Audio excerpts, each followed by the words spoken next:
سڵاوتان لێبێ بەڕێزان. ئێرە گەڕێکە ڕەحیماوایە لە کەرکووک، یەکێک لە کۆنترین گەڕەکانی کەرکووکە کە گەڕێکێکی زۆرینە کوردیە.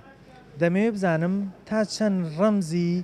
و دابوونەریت و مۆرکی کوردەواری بە خەڵکی ناو کەرکووک و بە تایبەتی ئەم گەڕەکە کۆنەیشەوە دیارە. بزانم چی تەئاسیری هەیە لەسەرەوەی خەڵک لەگەڵ دابوونەریتە کوردەوارەکانە ئاش بێتەوە و حەز بکات بە ڕەمزێکی کوردایەتیەوە دەربکەوێت. ئایا حەزەکەن ڕۆژە لە ڕۆژان یا خەون بەوە دەبینن کەرکووک بگەڕێتەوە سەر کوردستان و ئایا سیاسەکانمان توانیوانە خەڵک لەگەڵ ئەو دابوونەریت و عادەتە تەقالیدە کوردیە ئاش بکەنەوە کە هەمومان شانازی پێوەکەن لەگەڵ مابن من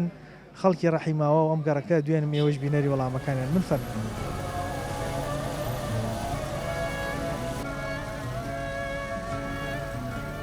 وڵای من هەر کوردین و ئێمە ئەوە لە ئەوەی خۆمان ناکەین بڵێن کوردنین و ئەوەین ئێمە هەر کوردین هەتامنی هەر بە کوردایەتی شەی بێنە سەر خۆ دەرباسکە و بڕۆیسەوە تا عالمەوە لەو بەحرادا خواخوایەتی نەجاتی بێ کوردی چی و نیشتیمانی چی و ئاڵای چی هەمی ڕۆی هەر ئینسانە و کە نەوێک لە نەتەوەی خۆی تایە، یعنی من لەگەر بڵێم کوردایەتی لە بەرچاوکەوتووە ناکرێ بە دەموات پێ بڵێم، بەڵام من لە دڵەوە ئەتوانم پێ بڵێم من کوردم و بە کوردی لەگەڵ تا قساکەم ناکرێ حاشا لەمە بکەم، بەڵام هیچ ئینتیمایەکی کوردیمان نەماوە. یعنی زۆری سەبەبی ئەو دوو حیزب ئاگرێتەوە ئەوان هۆکاری ئەو جوتەن کە زۆرترین شت لەم کەرکووکە کە کورد کشایەوە هەم سەبەبکەی ئەوانن این شێشن زۆرە خەڵکی ئەم شارەشن بە سێریانەکەی یعنی بەڕاستی هەموو دڵیان شکاوە ئەم حیزبانەی خۆمان کاتن بۆ بەقەهار ڕێن بووجە ڕۆژێ نەیاوت مادەستا بچن.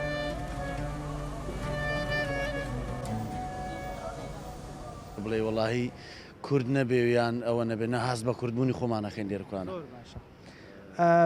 پێت خۆشە ڕۆژە لە ڕۆژان ئەم کەرکووکە بگەڕێتەوە بە سەر کوردستان؟ بە تاکید بە دڵنیاییەوە حەزەکەیم بگەڕێتەوە سەوێستا شەر شارێکی کوردیە هیچ شتێک نییە ینی بڵێ ڕێگر بێ ئەوانە لە بەردەمی دەڵێن قەبرستانە کۆنەکانی کەرکووک سیرکە هەمووی کوردیە، ئەمە یەکێکە لەو شتانی کە ئێسەلمێنە کەرکووک کوردستانی. بە تاکید وایە بەتانی چۆنە لەگەڵ جلی کوردی؟ هەردای منجلی کوردی لە بەرەکەم من هەردای من هەر جلی کوردی مێ بەڵێ لەگەڵ دابوونەریتی و کوردەواریە ئەمانە بینت هەیە؟ بەڵە بەڵە بە تاکید ئێمە کوردین چۆن بەڵە بەڵە بە تاکید. فەرقی کەرکووک لەگەڵ شوێنەکانی ترا چیە بوو؟ هیچ فەرقەشی نییە، چ کەرکووک بێت چ زاخۆ بێت چ پێنجێن بێ هیچ فەرقی نییە. باڵە بە تاکید کە دیتە کەرکووک هەستەکەی لە ناو کوردستان بە تاکید وایە هەراوەڵە. لەگەڵ کوردەواریە چۆنی لێ تۆ وەکو کەرکووکیە؟ وەڵای من یعنی لە ڕووی جلەوە لە ڕووی چیەوە جلوبەرگی کوردی بوون. وەڵای من هاوینان دوو لە ڕوویەوە بەش شەڕوال لە پاکم ئارێەوە یعنی پانتۆل زۆر بە کەمی قاتی کوردی ڕەسەنی کوردایەتیە. حەزت لە جلی کوردی؟ باڵێ باڵێ تەبعان ئارێوەڵە زۆر باش وەکو کەرکووکیەک باڵێ تا چەند دابوونەریتی کوردەواری بە شێوازێک گشتی بە خەڵکی کەرکووکەوە دیان؟ وەڵاهی زۆر بە کەمی کەم ئارێوەڵە یعنی کەم کەسە بینەوە جل کوردی لە بەرابێ وەک بە ڕێزت ئەوها بەناو بازارە هاتچۆ زۆر بەکەمی هەمووی پانتۆڵ و تەواو. باشە هۆکار چیەکەم بۆتەوە؟ هۆکار چییە؟ وەڵی نازانم ئەکەوێتەوە سەر شخصەکە خۆی کەرکووک کوردستانیە شارێکی زۆرینە کوردیە باڵێ ئەیتر ئەگەر 100 ساڵی کەش بێ هەرێ بە ڕۆژێ بگەڕێتەوە سەر کوردستان بەس بۆ ڕەمزە کوردیەکانی کەمتر پێوە دیار؟ وەڵی نازانم چیت پێ بڵێم هارێ وەڵی ئەی لەگەڵ دابوونەریتی کوردەواریە مۆرکە کوردەواریەکان یان هەستی کوردایەتی لای خۆت چۆنە لە دڵەوە؟ وەڵی من هەر کوردین و ئێمە ئەوە لە ئەوەی خۆمان ناکەین بڵێن کوردنین و ئەوەین ئێمە هەر کوردین هەتامرین هەر بە کوردایەتی شەی بێنە سەر. هەستی کوردایەتی بەخۆتە؟ ئای چۆن تەوان هەر کەسێ هەستینەوە نەتەوەی خۆی بۆ خۆیەتی. باشە تەمان هەست لە ئینسانە گۆڕێ ئەندەجار زیادەکان جا کەمەکە لە چ کاتێک هەستی کوردایەتی زۆر جۆش و خۆشی هەیە چ شتێک ببینی زۆر جۆش و خۆش پێیان؟ وڵی بە زۆر شتۆ بە جلوبەرگەکەتەوە بە قسەکردنەکەتەوە وایەیان نە. ئێستا لە چەند زمانە زانیت جگە لە کوردی؟ وڵی هەر کوردی بە تەواوەتی ئەوانەی تر زۆر باشنی ئارێ وڵە بۆ نمونەگەر بتێت تەمان کەرکووک بۆ شتەی ناسراوە کە پێهاتەکانی تریشی تایە ئەگەر بتەوێت بۆ نمونە لەگەڵ ئەوانی دیکە مامەڵەیەک بکەی یان بۆ نمونە کەسێک بێتە ملات چۆنی قسەکان ڕێکخەی تۆڵێ بەس کوردیەکەم مەزبوطە؟ وەڵی تێگەێنی هەر چۆنێ بێ تێگەێنی ئەی لەگەڵ خواردنە کوردەواریەکان خواردن وڵا کورەوەڵا هەر خوارە لازاو چیت پێ بڵێ ئێستا بۆ نمونە دوو مەطعمت نیشاندەم یەکیان هەمووی خواردنی کوردەواریە ئەوی دیشیان خواردنانەی کە لە بازارن خواردنی خێران حەزەکەی لە کامیان ناخۆی تاوان هەر کوردەواریەکە لە ماڵەوە هەر کوردەواری نییە هێرە ڕۆی بۆ کوردەواریەکە عليكم السلام ورحمة الله وبركاته رفعك يمني بخيراتي سپاسەکەم دوکانی جلوبەرگت هەیە تا چەند جلوبەرگی کوردی لێرە خەڵک حەزی پێکات بەتەبەتی ینی ئەوانەی کە کوردیە کەرکووکەکان يعني أوي كلام شارع دانشة بحكم أوي ك زورنا دانشتوان كردين جلي كردي با شوي كي برشا إما يعني بشكل على سلامة بلام ترى ديك كم هو بوي أو وضع السياسي كلا كركوكا خلقي توزك هو كاربوي ك بشكل إما كذبة ياخد كم هو ب ئەی کەم بۆتەوە يعني بشوي كي برشا بلا كم بوتو بيشتري أجر بنيو بازار بتشويته لا بیست نفر ده نفر تبینی جلبرجی کردی لبر بوده. بله بلام استا توزیک وکو شرمی لهاتو بحکمی او وضع سیاسی کلیره خلقاو هیچ مبدأی چی کردیاتی نماوا خلق جلبرجی کردی لبرکا یعنی توزیک پیش شرموا. ینی ئەو وەزە سیاسی وای کرد ئەو شتە کەم بێتەوە. بله تو اگر لولاتك اگر سیاسی کانت بی مبدأ بن اگر هیچ مبدأی چی کردیاتی نمینه اشتکال جلبرجی کان نمینه تو. مبدأي كردياتي لدلله مبدأي كردياتي لويا ك إما صاحبي كوملك شهيد وكوملك بيجمعي قارمين ك خلشي أمشار إنه قربانيان دا أبو مشار بلام دكاتيك كتو وكو شوين يستجيبون بكري بفروشري بينري ببري هيج نوع لنوع كان حسابات بونكري جلبرجك نابته ماي أويكا من كردم يا من كردياتي كم. با توزي لباز سياسة بسين أولاوا. هستی کوردایەتی لای خۆت چۆن؟ هەستی کوردایەتی شتێک نییە ینی وەصف کرێت لەبەرەوەی هەر ئینسانێک کە خۆی گەورە خەڵقی کردووە بە شێوەی شعوب و قەبائیلی نێمە هەر ئینسانە و کە نەوێک لە نەتەوەی خۆی تایە ینی من ئەگەر بڵێم کوردایەتیم لە بەرچاو کەوتووە ناکرێ بە دەموات پێ بڵێم بەڵام من لە دڵەوە ئەتوانم پێ بڵێم من کوردم و بە کوردی لەگەڵ تا قساکەم ناکرێ حاشا لەمە بکەم بەڵام هیچ ئینتیمایەکی کوردیمان نەمەوە كم بوتو طبعا كم بوتو باشە ئێستا بە جلی کوردی واز لێ بێنین وەکو بۆ نمونە دابوونەریتە کوردەواریەکان خواردنە کوردەواریەکان ئەمانە تا چەند گرنگی پێدرێ بۆ نمونە تۆ لە ماڵی خۆتەوە یان بۆ نمونە دێتە بازار ئەوەندە مەطعەمی کوردەواری لێیە خەڵک حەز بکات لەسەر و خواردنە کوردەواری قەدیمیانە بڕوات بەڵێ خواردنە کوردەواریەکان ینی مۆرچێکی تایبەت بە خۆیان هەیە لەم شارەیە ینی زۆربەی لە زۆری ئەو مەطعەمانە و چێشخانانی کە ئێستا هەیە لەسەر خواردنە کوردەواریەکان بندە بەڵام ئەمی کە ئێستان فاست فود و نەوع خواردنە خێرانە دروست بووە بە حکمی ینی مەشغوڵەتی خەڵکەکەوەیە کە پەنای بردوتە بەرەمانە بەڵام تۆ لەزەتی خواردن بگەڕێەوە تەبعاً بۆ یاپراغ و سەر و پێ و کۆمەڵە خواردنی کوردەواری خۆمان جەنابەت ئەگەر ڕۆژێک برسی بی دوکانێکی خواردنی خێرا لە پاڵ دوکانێکی خواردنی کوردەواریە بێت لە کامیان لە بڕات بڵێم من ینی چۆن لێ من عشایرم من خەڵکێکی ئەم شارم من لە ناو بازاڕەیە گەورە بوومە ڕەنگە دەرچوی زانکۆ بم و کۆمەڵە شتیکە بەڵام ڕەسەنایەتی خۆم لە دەست نادەم ئیتر ئەم خواردنانە کە ئێستا هەن ناڵم نایخۆم بەڵام سەروپەیەک برنج و شلەیەکی سادە هەبێ زۆر زۆر لەوە مهمترە کە کنتاکیەک یاخۆت پیزایە بخۆم وڵای ئەمە ماڵمان لە چەمچە ماڵە هاتون بۆ کەرکوو بۆ ئینادون تازی بەڵام هەر کەرکوو کەرکووکی خۆمانە هەر کەرکووکە کوردەوارێکی خۆمان بۆی حەزشمان کە بەدل کوردیەوە بین بۆی دەرکەوێت زیاتر باشە کاتویتە ناو کەرکووک تا چەند دابوونەریتی کوردەواری لێرە وڵی بەڕادێ زۆر زۆر کەم بۆتەوە ئارە وڵا ئێستا ئەمە لەوە وڵە بوون بە زۆری خەڵک بە پانتۆڵ و بەجووت نەعلو بە قەمیسەواتەوە بۆ فاتحە کەم بۆتەوە ئەو شتە لێرە واسەکەمیان وا دیارە زۆر زۆر کەم بۆت باشە کە دەیتە ئێرە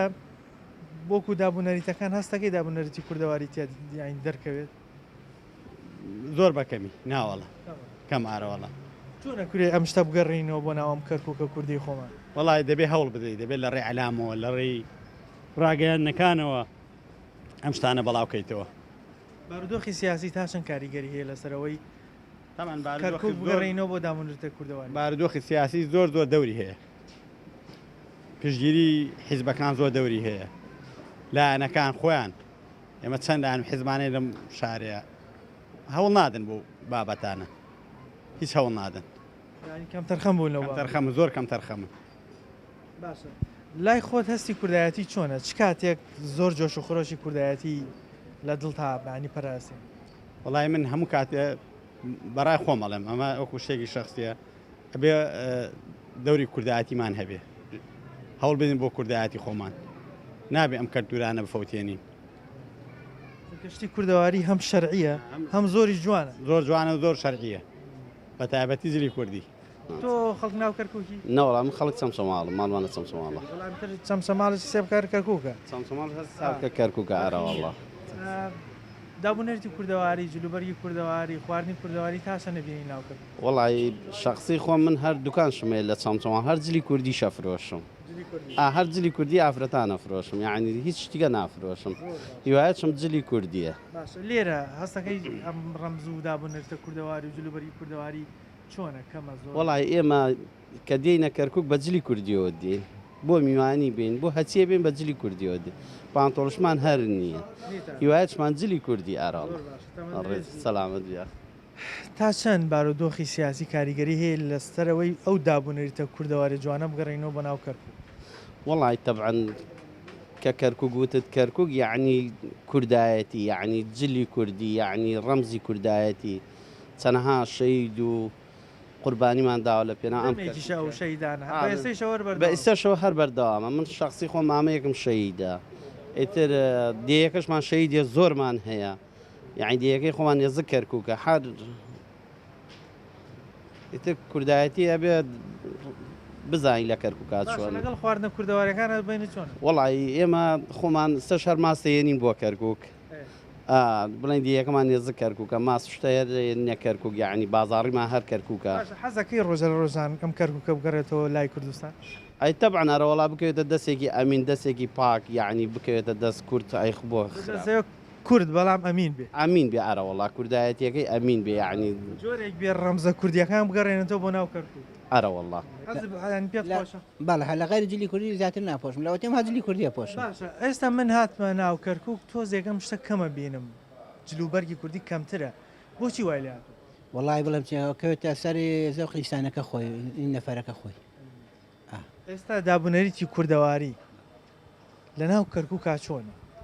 یعنی تۆ لای خۆت هەستەکەی ئەم دابوونێریتە و کوژاران شاعر وەکو منتیقە شوانێ هەموو جلی کوردیە وڵای هینی زۆر نەتەوەکانی زۆرتایە عرب تورکمان مەسیحی ئەبە حکومیەوە هەمووی تایە هەمووی تایە بەڵام زۆرینە کەرکووک کوردیەوانە بەخوابی ئەم زۆرینێ ڕەمزە کوردیەکانی پێوە دیار بێت بێگومان وڵا بە زۆری لە بۆنەکانە جلی کوردیا پۆشینێمە زیاد بەڵێ وەکو نەورۆس جەژنانە ئەوانە زیاتری پۆشن وەکو تری جلی عربە پۆشن زیاتر دیزداشە و پانتۆڵۆوانە باش ئەمە وەکو جلوبەرگ ئەی وەکو دابوونەریتە کوردەواریەکان بۆ نمونە وەکو خواردنە کوردەواریەکان لەگەڵ خواردنە کوردەواریەکانە بینی چۆنە وڵای زۆر باش بێگومان بەڵێ زیاتر حەز لە چیە سەر و پێ بەڵێ ئێستا بۆ نمونە نیوەڕۆ برسیتە دوو مەتعەمە بینی یەکێکیان خواردنی کوردەواری یەکیان خواردنە خێراکانە ئەوەی لە بازاڕ ئافرۆشتە کامیان حەزەکەی بخۆی هە زیاتر ئینی کوردەواری بەڵێ چی وای کردەوە حەز بۆوانە بزۆڵ وڵی هەر لە کۆنەوە بڵێنەوەی کوردەواری حەزمان پێێتی ئەو کۆشتا و ناو خواردنانی تازە ئێستێم خۆم شخصی خۆم حەزی پێ ناکە حەزت بە تازەکانی نە حەزم بە تازەکانی خواردنە قەدیمیەکان بەڵێ باشە حەزەکەی ڕۆژە لە ڕۆژان کەرکووک بڕێتەوە بۆ ناو شارە کوردیەکان بێگومان ئارێ وڵای ئەمە هەر بە هیوایان بگەڕێتەوە باز ئەڵێ یەکێک لە بەڵگەکانیەوەی کە کەرکووک شارێکی کۆنی کوردەواریە قەبرستانەکان قەبرستانە کۆنەکان هەمووی کوردی هەموو کوردین بەڵێ بەڵێ بێگومانەوە یەکی لە جوانەکانی کەرکووکش ئەوەیە ئەنی پێکاتەی زۆرتایە بە یەکەوە ژیاوە بەڵێ تر ئەگەر بارودۆخی سیاسی تێکی نەدا خەڵکەکە زۆر کێشەی نیە نانە کێشەی نیە ها خەڵکە هەمووی یەک کێشەی نیە پێکەوە وڵی دوو قاتم بێکەوە داواتەکردنە دوو قات ئارەوەڵە زۆر باشە جلی کوردی تا چەند لە ناو کەرکووکا وەکو ڕەمزێکی کوردەواری دەرەکەی وڵی ئەزانانی چۆنەکەوێت دەسەر شخصەکانی سا هەیە کوردیشە بەڵامە پانتۆڵ لە پێکە بەڵام بڵێن هەندێکش هەیە بە حیاتی لە جلی کوردی زیاتری شتێ ناپۆشێت دابوونەریت و کوردەواریمان شتی جوانمانەیە هەم شەرعیە هەم شتی جوانیشن ئەم دابوونەریتە کوردەواریانە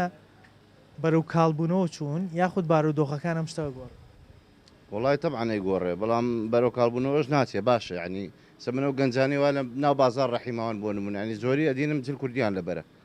زور بيخوش حالشم بوشت يعني او نجل كرديه بوشن باور ناكم حزيمه بانتولوش دنيا ئەو ڕەمزە کوردەواریانە تا چەند گرنگە ینی ئەم کەرکووکەی خۆمان ئەم کەرکووکە کوردیە بیپارێزین تایە بۆی ڕەمزە کوردیەکەی لەبیر نەچێتەوە بێگومان گرینگە پێویستە چونکە ئێرە وەکو ڕەنگە شارەکانی تر نەبی ئێرە چاوی زۆرتر لەسەر بالفعل وایە لەگەڵ خواردنە کوردەوارەکان عادەت و تەخالیدە کوردەواریەکان بینی چۆنە حەزیان پێیەکەی یاخود زیاتر گرنگی بەج لەو کوردەکان والله من شخصي خۆمی وایەتم قەل و قەلە خەرمانە ئارە والله حەزم بە خواردنی بڵێن دەفە و شتی سەریع نییە چ شتێکی کوردەواری زۆر لاخۆشە ینی مەبەستم خواردن یار بەعام دابنەریتە کوردەوارەکان کە جێگەی سەرنجە بۆت والله کوردەواری دایم خانەدانن میوان دۆستن يعني هەستەکەی پیاون بە معنای کەلیمە پیاون حەزیان لە پیاوەتی هەیە حەزیان لە پیاوەتی هەیە پیاوەتی مەبەستمان چاکەکاریە ڕەنگە هەر ژنیشمان هەبێ یعنی چاکەکار بێ بە ڕەمزە پیاوەتەکە مەبەستمان ئی چاکەکاری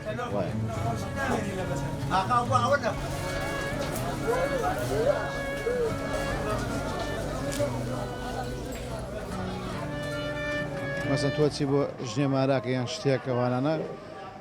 خەڵک حەزیەتی کوردەواری کاتە بەری بە تەمەنەکان ڕشتپێکان بچین لەگەڵیان ئەوە شتێکی کوردەواری جوان بەڵێ شتێکی کوردەواری بین هەمویان جل کوردیان لەبەر زۆربیان حەزیان لە قاتی ئەو شتانەیە تێگەی لەڵ تو مەسەن کەڵاشی پەڕۆین و ئەم شتانە جوانە ئەو دابوونەریتە کوردەواریانە تا چەند لە ناو کەرکووک زیندوو هەیە بەڵێ زۆرە مەسەن کابرا بینێت چێ بۆ مەسەن بۆ شوێن یا مەسەن بۆ بۆنێکە ڕوا حەزیەتی کوردی کاتە بەری ئەیدە شتە حەزی هەیە حەز کوردی دەیە من خۆم هەمە بەڵام زۆر نایکەم بەرم ڕاستی عادەتی پێ نەکرد بەڵێ حەزم لێ یان بچم بۆنەکان ئەیکەم بەس بۆنەکان یعنی بەس مەسەن بچم بۆ شوێنە یا بچم بۆ شایی یان شوێن ئەیکەم بەرم بەڵام بە کەمی کەم بەرم مۆرکی کوردەواری تا چەند بە کەرکووکەوە دیارە بە خەڵکی کەرکووکەوە بەڵێ دیارە بەڵێ زۆرە سەحالە مەسەن بۆنێکمانە بێ مەسەوەکو نەورۆز تێگەیان نەورۆز جێژن نییە بڵێ جێژنە تێک بەس مەسەن کوردەواریانە زیەکە بەڵێ سە خەڵکی مەسەن جێژن نییە با پێ بڵم ئێدە خەڵک حەز دەکات جل کوردی کاتە بەری وەکو نەتەوەیەک یان دیار بێ مەسەن نەتەوەی کووردە بە بەشداریکردن و ئەو شتە کوردەواریانەکەی بەڵێ خۆشە بەڵێ خۆشە بەڵام و بەڵێ خۆشە بچی و سەیرانگای بکەی بەس ئەو ڕۆژان ڕۆژ دوایی بچین سێمە کاتی نەورۆزیە نەورۆزان مەسن ئەو ڕۆژین مەسن حەزمانی بچین دە بەس ڕۆژان بچین مەسەلەی بۆ نمونە خواردنە کوردەواریەکان بینی چۆنە لەگەڵ خواردنی کوردەواری ئەو خواردانەی کە کوردەوارین و قەدیمین تا چەند لێنێن لە ماڵە وڵایتە هەیە دەستایی خۆش کەرکووکیە هەیە دەستایی خۆشە خواردی کوردی زۆر مەسەن وەکو داندۆک مەسەن وەکو مەسەن داندۆکەکە مەسەن شتیکە ئەکا مەسەنەوە لە کوردەواریە هەیە مەسەن ئەم جیلە باوەڕ ناکەم بیخوا چەند گرنگە ئەم بابەتە کوردەواریانە باسمان کرد خەڵکی کەرکووک کوردەکەی ناو کەرکوو زیاتر زەخی بکەنەوە لەبەرەوەی کەرکوو کوردستانی بەڵێ ئیتر ئەزانی چۆن ئەمە هەیە حەزی لێ مەسەن بابەتەکە مەسەن حەزیە کوردەواری بخوا ئیسەش من هەیە نەفەرەی ناسم نەفەر ناسم کوردەواری شتەخوا ینی حەزیە شتی بە شتی خواردی کوردی بخوا حەزەکەی ڕۆژێت تۆ ژوات لێ بێ هەم جلو بەرگەکە و هەموو شتەکان و کوردەواریانە دەرکەوێت بەڵێ بە ئێستا من دوو کوڕمێ زۆر حەزانە جل کوردیە بەس خۆم حەزمینە حەزیان لێری بۆ هەشیانە بۆ شیانم کڕیوە بۆشیانە کڕی بەڵێ بە حەزی ئەوانە بینی بەو جلە کوردیانەوە هەست خۆشترە تێگەیان من خۆم دڵم ئیتر ئەوەی ناوێ هەیە بەکەم هەیە بزیات حەزیایە کەمتر حەزی لێیە حەزەکە لە بەری بیا من نەفرە ناسم مەمەعاد لە بەری بێشم بیکەم عادەتی پێ نەکردەوە مەسەڵێ بەلاتەوە جوانە بەڵێ جوانەش جوانە حەزەکە ڕۆژە لە ڕۆژانەم کەرکووکە بێتەوە بۆ سەر کوردستان و بێتەوە شارێکی کوردی چۆن خۆشە بڵێ مەشاکری نەمینەوە خۆشترەوە تەبع دوعات کردووە ئەو شتە ڕوودا وەڵە هێزای چۆن دوعا زای چۆنە ئەگەر بێنەوە مەشاکریان نەبێ قەیچێکە خۆشە حەزمانێکی ئەمین بێ کوردێکی ئەمین نەک کوردێکی خیانەت نانە بەڵێ نەگو شانس ئۆکتۆبر ئەو شتانە و تێگەیشتیانە کۆمەڵی لەم شتە ناخۆشانە کە ڕوویدا بەسەرمانە بەڕاستیشت بە حیاتی لەبیر ناکەین ئەم کەرکووکە هەری کوردی خۆمانە و قەبرستانە کۆنە کوردیەکان یەکێک لەو بەڵگانەی کە کەرکووک کوردستانی بەڵێ شانازێک شەیە کەرکوو کە پێکاتی تریشی تیا بووە تەنها ئی خۆی نەبووە میواندۆسی بەڵێ بەڵێ کوردەواریە تا چەند ڕەمزە کوردەکانی و مۆرکی کوردەواری بە کەرکوو کۆدیان وەڵایکی پێوە دیار نا بۆ بۆی لاتۆ وەڵای ئەمە بە دوای چەند کەس یەکەوتینەوانش لە ئاستی ئەوە نەبوو کەوا ئێمە بە دوایان بکەوین باشە بەڵام ئەو شتە مۆرکی کوردەواریە 100 جار سیاسەکان هەڵەش بکەن ئێمە کوردەواری بوونی خۆمان نابێ پارێزی ئێخە بە چی پارێزی تو ئەمەی لەم شارەیە مەحافظت عارەبە قایم گشتی عارەبە سەمەسەن بۆ نمونە بۆ ناوی ڕعاە 2000 ناو ڕعاە گەڕاوەوە بۆم خەڵکی کەرکووکە هەژدە کورد نهاتۆتە ناوی یەک دلێریتیا ئەوش من نیم بڕە نە هەڵۆیتیان هەڵکەوتیتیان هەردیتێ نە کاکە ڕەشێکیتیان نییە ناو کوردەکانی کەمە هەرچین بڕە خۆت سێ لستەکەت پێ نیشانەدەم ئەیتە بە چیەوە چیە بە کوردایەتی چی باشە بەڵام کەرکووک شارێکە پێکاتی زۆری تایە بەڵام زۆرینەی کووردە بۆ شارێکی کوردیشە بە کۆمەڵی بەڵگەی ڕاست و دروست کوردەواریە نابی ئەم ڕەمزە کوردەواریانە پارێزین جل و بەرگی کوردیە خواردنی کوردی عادات و تەخالیدە کوردیەکە چێبی پارێزی بوو بۆ نمونە خەڵکەکە خۆی واز لە سیاسەکان بێنن ئەوانە بخەینەوە ماگە قوڵ بەسەرە مەعاشی وەر نەگرتووە زیل کوردی بەچی بکە ئەوە کاریگەری هەیە لە گەری هەیە من دیناری نییە بڕاجل کوردی بەدای کووردا بکەوێ بە دوای جیرفان خۆیان بکەوێ بە دوای مناڵیا بکەوێ چی بکە ینی ئەو زەختە زۆرە وای کردو خەڵک تااقەتی مەسەلی کوردەواری نەمێن هەر تا بەس تااقەت جیرفانی ماوە تااقەتیسکەی نەماوە بەچی ئەگەڕێتەوە ئەو ڕەمزە کوردەواریانە بەچی ئەگەڕێتەوە بۆ خەڵکی کرد بەخوا نیشتیمان پەروەەر کەم ماوەی سەبلی وەڵامە نیشتیمانی سەر خۆت دەرباسکە و بڕۆیسەوە تا عالمەوە لەو بەحرادا خواخواتی نەجاتی بێ کوردی چی و نیشتیمانی چی و ئاڵای چی هەمی ڕۆی بەلاشە هەمی بەلاش چی وای کرد ئەم کەرکووکە خۆشەویستەی کوردستان ئاوا ئێستا خەڵکەکەی بێتاقەت بێنی وەڵات سیاست مەدارەکان وایان کرد نانێش نەخوایانی سوادیان کرد نێشتیان ئێمەژی سوادە بکەین و نێشتیان بژین بە پێکەوە نێشتیان شەڕش بکەین شەڕەکەشیان پێمان نەکرد ئاشتی خوازیەکەشیان پێمان نەکرد هیچ کامێکیان نەبوو یعنی معلق ماوین هەست کاتێ بقلیشێتەوە قلیشێتەوە خۆشی نازای چۆن ناقلیشێتەوە باشە حەزەکەی ڕۆژە لە ڕۆژان کەرکووک بڕێتەوە سەر کوردستان زەحمەت بێتەوە شارێکی کوردی زەحمەتە نابێت هێ نابێت دوو ئیدارەی چی باتە ڕێگا تەقینەوە دەست پێکە بەخوا باش نییە هەتا ئەو دوو ئیدارەی بێ سەروبەرێ بێ ئێمە هیچ بە حیاتی جر کوردی نبین لە بەر من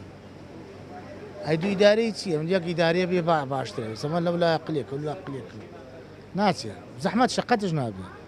کوردستانش نابێتەوە وڵات بە حیاتی قەت نابێت شێکەیتە ڕێیس دەکرێ فرسەت هاتوۆتە پێشەوە لە پێشترا کە کەرکووک بێتە کوردستانی فرسەتەکە لە دەست درا ئەم دوو ئیدارێ نەیەشتووە ئەم دوو ئیداری هی مێژووی خۆ من بەخوا بەفکر من نایە ئەنو ساڵ فلان ساڵ هاتووە فلان ساڵ وا بوو لەمە بەقەوەتر بوو لە ڕیفراندۆم باشتر هاتوۆتە پێشمان نایەن دوو ئیداری قەت نایێ ئابەداخە دوو ئیداری زەحمەتە خەڵکی ناو کەرکووکی لەگەڵ جلی کوردیا بینی چۆن ئایبینی هەر حەزم بە جل کوردیە هەرەوەڵە تا چەند خەڵکی کەرکووک با بڵێن کوردەکەی ناو کەرکووک کە زۆرینەیە گرنگی بە جلی کوردیە هەر هەمویان جلی کوردیەکەن لەبەر هەموو جلی کوردیان لەبەرە بەڵێ دابوو نەرجی کوردەواری مۆرکە کوردەواریەکان عاداتی کوردەواری خلاش پەڕۆینەوە پشتێنەوە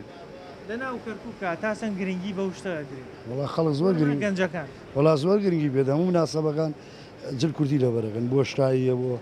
مناسەبەی سیاسیە بۆ هەموو شتێکەوە ناکەن حەزەکەی ڕۆژە لە ڕۆژانم کەرکووکە بڕێتەوە سەر کوردستان ئەی تەبعەن وڵا کەسەیە پێی خۆش نەبێ خاسەن کورد بێ هەمومان دڵخۆشین کە بێتەوە سەر خۆمانە بەڵێ تەبعەنی خۆمانە پێمان زۆرمان پێ خۆش بۆچی تا ئێستا نەتوانراوە بکرێت فرسەتی باش هاتوۆتە پێشەوە نەتوانراوە ئیشەڵا و شەکرێ دوعات بۆ کردەوە ئەی تەوانەوەڵا پێم خۆشە ببێ لەگەڵ ڕێو ڕسمە کوردەواریەکانە چۆنی حەزی لە کامیانە زیان وڵا هەمیە قەت دوعات کردووە بەڵێ دواکەمە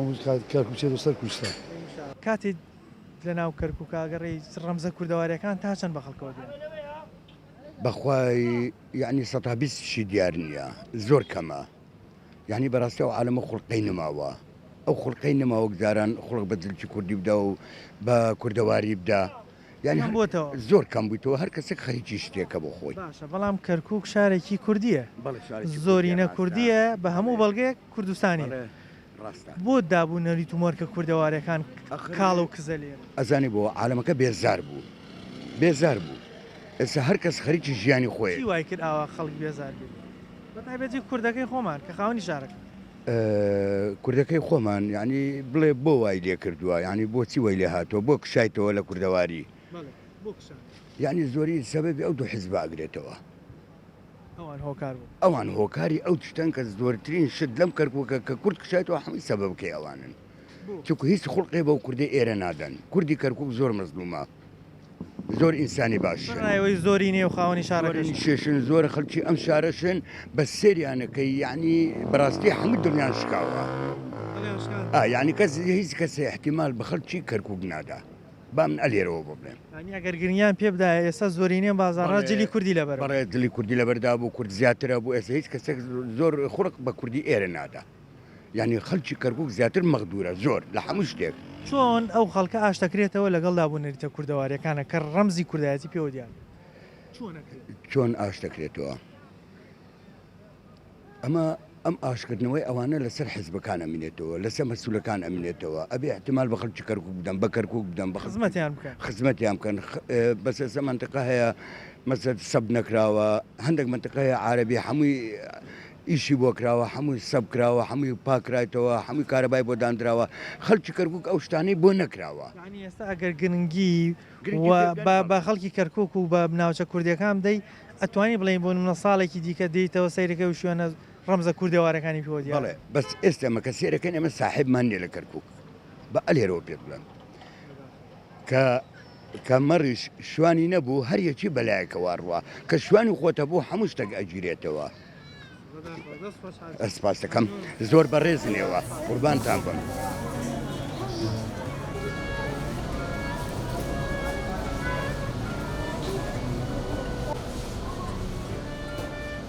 بڵێم لە هەفتاشە کوورە دەبەر ئەبڵێ لە هەفتاوە ئارێوەڵە ئەوە 2023 تقریبا لە هەفتا جل کوردین کردووە ساڵی هەفتا بەیانی یانزەی ئازار خەڵک دڵی خۆش بوو خەیات بەرناکەوت ئەو جل کوردیە دووری ئەو شڕواڵی دووری ئەترا بەو حاڵە تۆش کرد منش لەگە خەڵکی وەک عالم کردمان هەبڵێ چۆن بوو جلەکان وەڵا شەومەردخانی و هەیە شەڕواڵێکی لەگە قەمیس دوو جیفانی لەگەڵا بوو ئاها بەو شێوەیە ئەوی خۆتە دبیرە بەڵێ چۆن باشە ئەی بۆ ئیترواز دلێنە والله هي جلي يعني تقريبا بانطول شتيكي عامة باش يعني مو قبلي لا كركوك جلي كردوي جوانه يعني جوانه بو مناسبات ايكي يعني مثلا بو شايكا بو شتيكا بس بو شوينكا يعني بعاموا يعني سكابرا ساكي جلكي كردي هربو اوي بو اتي بو حفليك يعني تي بو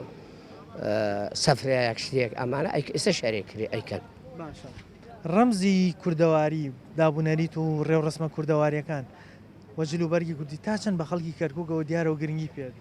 وڵی گرنگی چی بێت ناوەڵە گرنگی پێ نادرێت لەبەرەوەی ئێستا ئەم حیزبانەی خۆمان کاتچن بۆ بەقەهار لێم بووجە ڕۆژێ ناوت مادەێستا چن هەفتەیە دوو هەفتە سێ هەفتە لە بەقاکەون بەس ناو موچە دێنن ئەگە هەر ئەوە 20 ساڵە هەرێکی خەتیی لێت جێبەجێ بکرا ئێستا تقریبا مادەێستا چاک ڕۆی ئەوان هۆکار بم بۆی خەڵک ئاوا دوورکەوێتەوە لێرە خەتای ئەوەی دەبێت حزب لەگەڵ تابێ و یعنم هاوکاریت بکە و لە هەموو ناحیەکەەوە بەس بیستە من تۆم بینی جلۆبەکان و کوردی و شاڵە وەڵا برا من ئەیکان برم ئەرە وەڵە باشە بۆچی ئەو شارە زۆرینە کوردیە سەیرەکەی دیارە زولفەکە وایە لەبەر زولفەکەیە چۆن خەڵکەکە توانین ئاش بکەینەوە لەگەڵ ئەو ڕەمز و مۆرکە کوردەوە بڵێم چی عادات و تەقالیدی کوردیشتی جوانی زۆر جوانە بەڵێ و جلوبەرگەکەشی زۆر وەڵا جوانە بەس بۆ خەڵکی لێ تۆرا بە قورعان تۆراوە نایەتەوە خۆی نایەتەوە خۆی خۆی ئێرە زۆرینە کوردیە دەبوو ڕەمزە کوردەوەەکان زۆر جوانتر دەکات ڕاستە ئەیجا چۆن نەکرێ خەڵکی ئاشتکەینەوە ینی بۆ تۆ دەسەڵاتت هەبووە ئاشتۆ نابێ لەبەرەوەی هەندە عزیەتی خواردۆ خەڵک بەچی ئاشتەوە بێ ئەوەی عزیەتی خەڵکی عزیەتی خەڵچانداوە ئەی خەڵک ناوێرێ بە تەواوەتی قسەی ڕاستی ڕۆژە لە ڕۆژان کورد دەسەڵاتی بێتوانێ خەڵک ئاشت بکاتەوە خزمەتی ئەرێ وەڵڵای ئەگەر کورد دەستی بڕوە ئەرە وەڵا گشتی بە شاڵە وەکو منە گەڕێ بە نابازار وەڵای من ئەسما ئەو بەریش هەر ئەوان ئەوها دیقەت مەدەن هەمووزە دیقەت مەدەن وەڵا ڕۆژە جەماعەتێکە ڕۆیشتم وتم وڵا بزاتر بە قاتی کوردی و نامتیان بۆ یوتم کوراگە منیان کوشت تۆ ئەوەنە دیار بووی بەڵێ ئارە وەڵا بەڵام ئەگەر خزمەتی ئەم خەڵکە بکرێ ڕەنگەی تراشت بێتەوە بەڵێ ئەی چۆن بەڵام خزمەتی نەکرێ و عەزابی بدرێت تۆری نەخێر نەخێر والله حتى عربر ئەوی هەبوو زۆر باش وای نازم تەبیعەتە خەڵکەکە گۆڕاوە ئەوەی تۆم بینی زۆر جوان و بەلام وین دیارە جامانەی کوردیە و جلوبەرگی کوردی من هەر لە دایری حکومەتش ماڵ لە دایری حکومی ژوان عربە باشە تا چەند حەزت بە مۆرکە کوردەواریەکان هەیە ئەڕی ڕسمی کوردەوە ئەوەندە عنی ئەوەندە دڵ خۆمان حەزی بە چیبیە بە لانی چاکەوە ئەوەندە حەزمەوە بە جلی کوردی و بە ئاوا بە هینی ئیش و کاری پیاوانە و پوختت باشە تا چەند ڕەمزی کوردەواری بە خەڵکی ناو کەرکووکەوە دیارە یا خەڵک لی تۆراوە واللهی ئەزانسیا ناوی کەرکوو چونچی هەموو گشتی هەموو پێک هاتێشتایەتە هەر کە بە ڕەمزی خۆی سەهین وایە سێرەکەی لە ناو تورکماندانشێ ئەو دەستورەکە هەیە و تورکمانە ئەلێرە ئەم دەستورە ئەکامە لەسەر تەبیعەتی خۆیانە بەڵام ئێرە زۆرینە کوردیە شارێکی کوردی والله ڕەمزە کوردەواریەکان زەختر و جوانتر نابێت تەرچیکن ئەبێ زۆر باشتر و چاکتر زۆرینە ینی سەتو لەو هااتێ چاو بەمەکە پێت خۆشە دەمان دەبێ عالم گشتی وابێ دڵم ئەکرێتەوە کاتێشتی جلوبەرگی تا بۆ زمانەکەی عینشت لەگەڵ خواردنە کوردەوارەکان ئەبینی چۆن لە ماڵەوە خواردنی کوردەواری لێنێن ئارەوەڵا نیسکە گەرمکتاوە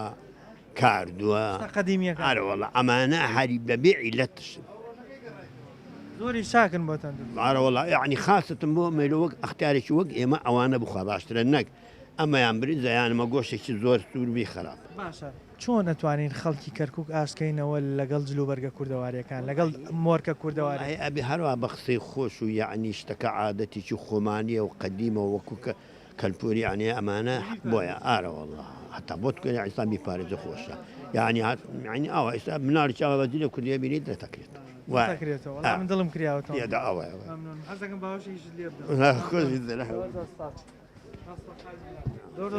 کەرکک شارێکی زۆرینە کوردەواریە کە دەبوو دەیتە ناو ئەم شارە خەڵک هەمووی ڕەمزە کوردەوارەکانی زەختر و جوانتر پێوە دیار بووە بەڵام بەداخەوە سەیرەکەین ئەم ڕەمزە کوردەواری و مۆرکە کوردەوارێ زۆر کاڵ بۆتەوە قسەم لەگەڵ زۆربیان کە دەیانوت هۆکارەکەی سیاسیە ئەگەر سیاسە کوردیەکان باش خزمەتی ئێرەیان بکردایە ئێستا خەڵک حەزی بە پۆشینی جلوبەرگی کوردی و